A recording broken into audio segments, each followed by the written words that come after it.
விஷயத்த திரும்ப திரும்ப பேசி பேசி ரொம்ப அழுத்து போச்சு, சலிச்சு போச்சு. இருந்தாலும் சில நேரங்கள்ல பேசாம இருக்க முடியல.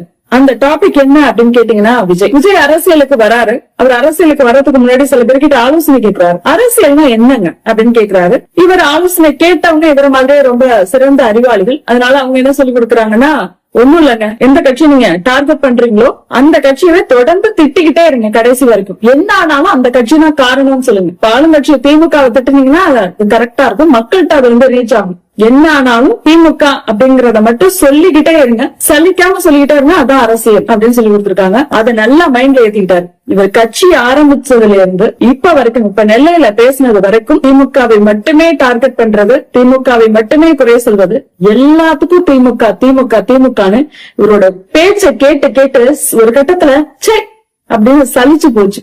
கரூர்ல 41 பேர் மரணம் அடைகிறாங்க. அப்பவே ஒரு திமுக தான் காரணம் அப்படின்னு தன்னோட வருத்தத்தை கூட தெரிவிக்காம எடுத்த எடுப்புலயே திமுக மேல விமர்சனம் பண்றார், திமுக மேல குற்றச்சாட்டு முன்வைக்கிறார். சரி, அங்க இருந்து ஏன் போனீங்க? இந்த மாதிரி பாதிக்கப்பட்டிருக்காங்கன்னு தெரியுது. உங்களோட தொண்டர்கள் தான் விழுந்து கிடக்குறாங்க, உங்களுடைய ரசிகர்கள் தான் அங்க விழுந்து கிடக்குறாங்க, தெரியுது இல்ல, அப்புறம் எதுக்கு நீங்க போனீங்க அப்படின்னு கேட்டா அதுக்கும் திமுக தான் காரணம் அப்படின்னு சொல்றாரு. சரி, 2-3 நாள் கழிச்சாலும் நீங்க கரூருக்கு வரலாமே அப்படின்னு கேட்டா அதுக்கும் திமுக தான் காரணம் அப்படின்னு சொல்றாரு. ஜனநாயகம் பெறும் பிரச்சனையா, அதுக்கும் திமுக தான் காரணம். கரூர் வழக்கு தொடர்பா சிபிஐ விசாரிக்குதா, அதுக்கும் திமுக தான் காரணம். பிரச்சாரம் பண்ண முடியலையா, அதுக்கும் திமுக தான் காரணம். இப்படி எல்லாத்துக்கும் திமுக தான் காரணம் அப்படின்னு சொல்லி சொல்லி ஒரு கடைசியா எங்க வந்து நிக்கிறாரு அப்படின்னு கேட்டீங்கன்னா, இவருடைய விவாகரத்துக்கு கூட திமுக தான் காரணம் அப்படின்னு இன்னைக்கு பேசியிருக்காரு. என்ன சொல்றாரு? என்ன அப்படி முடக்க பார்த்தாங்க, இப்படி முடக்க பார்த்தாங்க, ஆனாலும் மக்கள் என் கூட தான் நிக்கிறாங்க. கடைசியில இந்த சுத்தி இருக்கிறவங்க மூலமாவே அவதூறு கிளப்புறாங்க, அவங்கள வச்சு என்ன மடக்க பாக்குறாங்க அப்படின்னு பேசியிருக்காரு. அதாவது இவருடைய மனைவி விவாகரத்துக்கு வருனதை அவர் வந்து திமுக தான் இதுக்கும் காரணம் அப்படின்னு சொல்றாரு. கிட்டத்தட்ட 27-28 வருஷமா இவர் கூட வாழ்ந்தவங்க ஒரு கட்சியோட பேச்சை கேட்டுக்கிட்டு இவர்கிட்ட விவாகரத்து கேக்குறாங்க, தேர்தல் டைம்ல விவாகரத்து கேக்குறாங்க அப்படின்னு சொல்றாரு. இப்படிப்பட்டவங்க கூட நீங்க இவ்வளவு நாள் குடும்பம் நடத்துனீங்க, சரி அவங்க தேர்தல் நேரத்துல விவாகரத்து கேட்டாங்க, சரி நீங்க ஏன் தேர்தல் நேரத்துல ஒரு நடிகையோட போனீங்க? அது உங்களோட பர்சனல், அதை கேட்க கூடாது. ஆனாலும் இந்த கேள்விய, இந்த ஒரு விஷயத்த நீங்க பேசுறதுனால இந்த கேள்வியை எழுப்பாம இருக்க முடியறது. ஒரு நடிகையோட போனதுக்கு பிறகுதான் கரூர் விஷயத்துல கூட உங்களை திட்டாத உங்களுடைய ரசிகர்கள் அந்த நடிகையோட போனதுக்காக உங்களை அதிகமா விமர்சனம் பண்ணாங்க. அப்ப அதுக்கு யார் காரணம்? அதுக்கும் திமுக தான் காரணமா? எல்லாத்துக்கும் ஆளுங்கட்சி மேல பழி சொல்லி அடக்குறாங்க, ஒடுக்குறாங்க, முடக்குறாங்க, அவதூறு பரப்புறாங்க அப்படின்னு சொல்லி எல்கேஜி பிள்ளை மாதிரி அரசியல் பண்றாரு. இவர் பேசும்போது சிறுபான்மை மக்கள் நம்ம கூட தான் நிக்கிறாங்க, சிறுபான்மை மக்கள் அப்படின்னு சொல்லி சிறுபான்மை மக்களுக்காக பேசுறாரு. திருப்பரங்குன்ற விவகாரத்துல கருத்து தெரிவிக்காத, விமர்சனம் பண்ணாத கட்சிகளே கிடையாது. இந்த நாள் ஆரம்பித்த கட்சி வரைக்குமே திருப்பரங்குன்ற விவகாரம் பத்தி பேசினாங்க, வெளிப்படையா பேசினாங்க. ஆனா இவர் தன்னை பெரிய உச்ச நட்சத்திரம்னு சொல்றாரு. உச்சியில இருந்து நான் குதிச்சிருக்கேன் அரசியல்ல, உங்களுக்கு எல்லாம் பெரிய மாற்றத்தை கொடுக்க போறேன், நான் ஒரு மாற்று சக்தி அப்படின்னு சொல்லிட்டு வந்தவர், தன்னை ஒரு சூப்பர் மேன் அப்படின்னு சொல்லிக்கிட்டவரு திருப்பரங்குன்ற விவகாரம் பத்தி ஒரு வார்த்தை ஒரே ஒரு வார்த்தை கூட பேசல. நான் கட்சி ஆரம்பிச்ச ஒவ்வொரு வீட்டுக்கும் போகல, நான் வீட்டுக்குள்ள போயிட்டு தான் கட்சி ஆரம்பிச்சேன் அப்படின்னு பேசிருக்காரு. நல்லாதான் இருக்கு கேட்கறதுக்கு, இந்த பஞ்ச் டயலாக் கேட்கும் போது நல்லாதான் இருக்கு. ஆனா கட்சி ஆரம்பித்த பிறகு நீங்க யார் வீட்டுக்கு போனீங்க? உங்களை நம்பி உயர விட்டாங்களே பாதிக்கப்பட்ட குடும்பம், அவங்கள பார்க்க போனீங்களா? உங்க வீட்டுக்கு போனீங்களா? உங்க இடத்துக்குலாம் வர சொன்னீங்க. தஞ்சாவூர்ல உங்களுடைய வாகனத்தை பின்தொடர்ந்து வந்த ஒரு மாணவர் வாகன விபத்துல இறந்துட்டார், அவருக்கு ஆறுதல் சொன்னீங்களா? அவருடைய குடும்பத்துக்கு ஆறுதல் சொன்னீங்களா? உங்க வீட்டுக்கு போய் பாத்தீங்களா? இந்த லட்சணத்துல இவரு எனக்கு ஒண்ணுனா மக்களுக்கு கண்ணு கலங்கும், மக்களுக்கு ஒண்ணுனா எனக்கு கண்ணு கலங்கும் அப்படின்னு கொஞ்சம் கூட ஒரு நாக்கு பூசாம பேசுறாரு.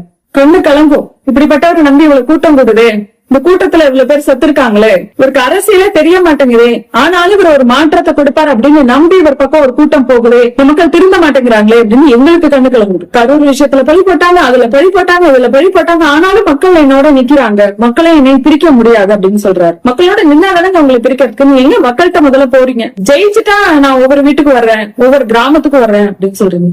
நீங்க வந்து எங்களோட இடத்துக்கு வரணும் அப்படின்னா நாங்க முதலமைச்சர் அப்படிங்கிற பதவியை தூக்கி உங்களுக்கு கொடுத்தா நீங்க வருவீங்க. அதிகாரத்துல இல்லாத போதே அப்பா சாமி உங்களை எல்லாம் பார்க்கவே முடியல, அதிகாரத்துக்கு வந்தா என்ன ஆகும்? அப்புறம் பேசும்போது அதிமுகன்னு சொல்றது கிடையாது. மற்றும் பல எடப்பாடி தொகுதியில எல்லா கட்சிகளும் களத்துல இருக்கு. உங்க வேட்பாளர் இங்க எடப்பாடி தொகுதியில தாவேகா வேட்பாளர் இருக்காரா? எடப்பாடி தொகுதியில உங்க வேட்பாளரையே போட்டியிட வைக்க முடியல உங்களால. எடப்பாடி தொகுதியில எடப்பாடி பழனிசாமி எதிர்த்து திமுக நிக்குது, நாம் தமிழர் நிக்குது, போட்டியிடக்கூடிய எல்லா கட்சிகளும் நிக்கிறாங்க உங்க கட்சியை தவிர. நீங்க அதுல மற்றும் பலர் கூட கிடையாது. ஆனா கூட்டணிக்கு தலைமை தாங்கக்கூடிய அதிமுகவை ஒரு மற்றும் பலர் அப்படின்னு சொல்றது வேடிக்கையா இல்ல. விஜயை பொறுத்த வரைக்கும் அவர் ஆரம்பத்துல இருந்தே ஒரு விஷயத்த திரும்ப திரும்ப சொல்றாரு, தாவேகா வெர்சஸ் திமுக தான் அப்படிங்கிறாரு. 4 முனை போட்டி, 40 முனை போட்டி எல்லாம் சொல்லிக்கிட்டோம், ஆனா களத்துல தாவேகா வெர்சஸ் திமுக தான் அப்படிங்கறத அவர் ஒவ்வொரு மேடையிலையும் பதிவு பண்றாரு. ஆனா தேர்தல் களம் அப்படி இல்லை. வழக்கமா எப்போதும் எப்படி இருக்குமோ திமுக வர்சஸ் அதிமுக இருக்குமோ அதே போலதான் 2026 தேர்தல் களமும் இருக்கு. இன்னும் சொல்லணும் அப்படின்னா எடப்பாடி பழனிசாமி தாவேகாவை பத்தி பெருசா பேசுறது இல்ல, லைட்டா தான் பேசுறாரு. திமுக சுத்தம் அவங்க பேசுறதே கிடையாது. யாருமே தாவேகாவை பத்தி விமர்சனம் பண்றது இல்ல, அவங்கள பத்தி பேசுறதே இல்ல. விஜய் அப்படிங்கிற ஒரு பேரை கூட ஸ்டாலினோ உதயநிதியோ உச்சரிக்கிறது கூட கிடையாது. தேர்தல் களமும் அப்படி இல்ல, ஏன்னா அவங்க கேம்பெயின் பண்றதே கிடையாது. இவரே முதல்ல எங்கேயும் போறது இல்ல. தேர்தல் வேலைகள்ல ஒரு சுறுசுறுப்பு இல்ல. திமுக அதிமுகவுக்கு இணையா அவங்களால போட்டி போட முடியல.